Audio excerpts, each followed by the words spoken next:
Hey guys, it's me, Angela. I've lost my voice, so I apologize for sounding like a frog. But I wanted to make today's video more of a vlog style because some very interesting things have been happening.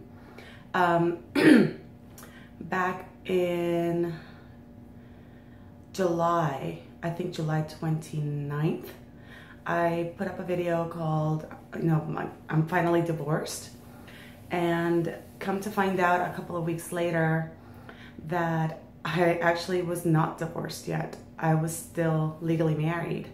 And the reason being is that when my ex and I went to the courthouse, we actually met with the general magistrate.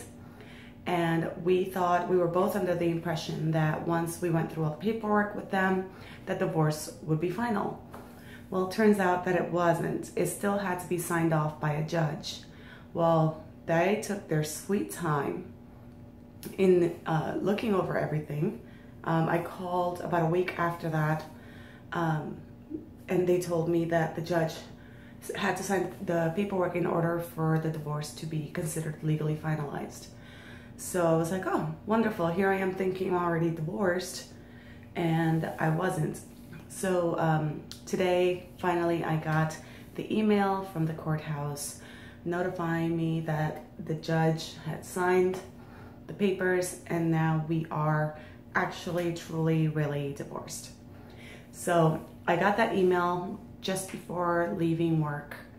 And, it's funny because everything has been very, very calm. Things have been very, very good between me and my ex. Better, actually, than when we were still married. And there was a moment of sadness. It's like that chapter is finally ended. We thought it was ended before, but it wasn't.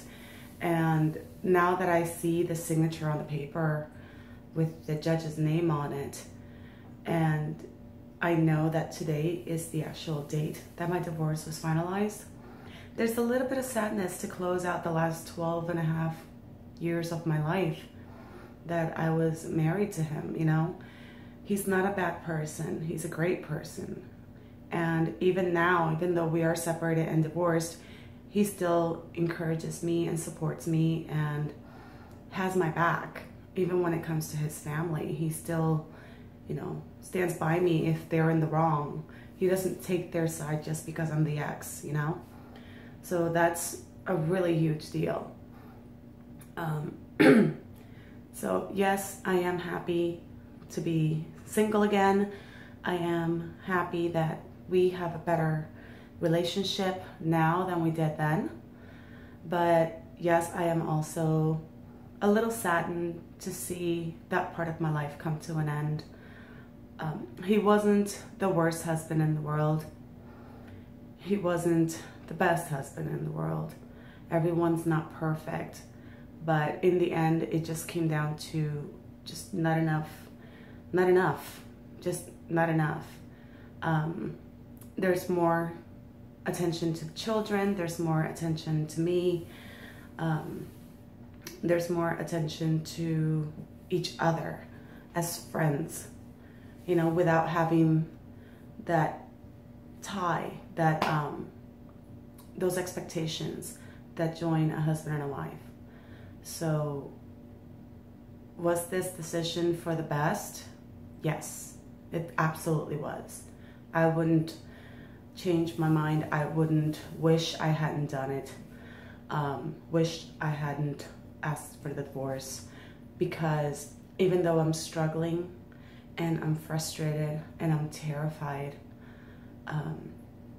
of a lot of things, I know that we'll always be a support system for each other, and we're not going to grow to hate each other, which I think we would have had we stayed married. I'm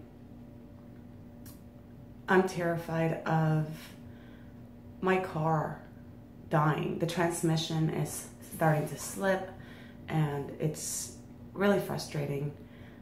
I have a 40-minute commute to work, so it's really scary to think that I could potentially not be able to go to work because my car's not running. you know, and I don't have any money to get another car. I can't afford to finance a car. I can barely afford co-payments for my kids' doctor's appointments. I actually had an appointment for myself tomorrow with my regular doctor to check my A1C and my weight and all that stuff, and I postponed it. I had to change the appointment until next month because I don't have the money to pay for 3 doctor's appointments. I mean, Joey has a doctor's appointment on the 23rd. Michaela has a dentist appointment on the 24th. Kylie has a hearing test at the end of the month. I can't remember exactly what date. It may be early September, but I'm pretty sure it's at the end of this month. So those are all expenses that I'm looking at, and yes, he does help me with them, and he paid for, you know, Joey's medication and everything. Joey has ADD, so he's on Adderall, and he paid for his medications, and he pays me half back for all the co-pays and everything. But even just half, it's a lot of money for me, and I'd rather invest the little bit I have into their health care than into my own, which I know sounds terrible, but they're my children. You know, I have to take care of them first. I know I'm doing okay, so I know I'm gonna be fine, and I can wait a few more weeks to see the doctor. It's not like I'm not feeling well or my sugars are out of control or anything like that. I'm not a pressing issue. Their health care is a pressing issue. Oh, and Joey also has an appointment with the gastroenterologist on the 30th. So a lot of doctor's appointments. That's about $350 worth of co-pays that I don't know where my half of the money's gonna come from. But it's just because they're all specialists, so the co-pays are like $50 a piece. Then Michaela's dental appointment's gonna be $145. So it adds up. It adds up really, really quick, you know, and I have just a lot of worries. And then today was my 4th day of school, but today was the first day for kindergarten students to come in, and I'm already like, oh, do I have to go to work? Like, I love the kids, I love my job. I'm so tired. I'm so tired. I have to get up so early because my commute is so long, and I'm looking. I keep looking around on the web pages for other teaching positions that may be closer to me.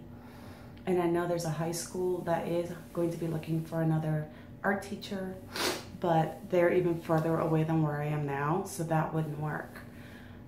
It's really hard to come across an art position that's closer to home because they're hard to come by in the first place, you know? So I worry about my car not being able to get me to work. I worry about not having enough money to get me to work with the car as far as gas. You know, I worry about just a ton of things. I'm so terrified that things are gonna fall apart.